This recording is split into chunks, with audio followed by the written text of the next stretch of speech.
1919-yil 18-yanvar Parijda xalqaro tinchlik konferensiyasi ochildi.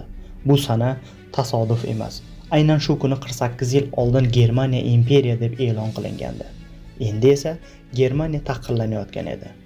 Fransiya bosh vaziri Clemenceau konferensiyani aynan shu yerda shu kuni o'tkazishni talab qildi. Uning maqsadi tinchlik emas edi, bu tarixiy qasos edi. Konferensiyani ochgan Fransiya prezidenti aytdi: adolatsizlik bilan tug'ilgan imperiya baxtsizlikda tugasin. 27 davlat vakili yig'ildi, lekin qarorlarni faqat katta uchlik AQSh, Angliya va Fransiya qabul qildi. Ayniqsa Clemenceau har bir muzokarada tajovuzkor edi. Unga yo'lbars deyishardi. Konferensiyaga Germaniya va Sovet Rossiyasi taklif qilinmadi. Bu tinchlik kelishuvi emas edi. Bu tahqirlangan Germaniyaga yuborilgan tarixiy xat edi.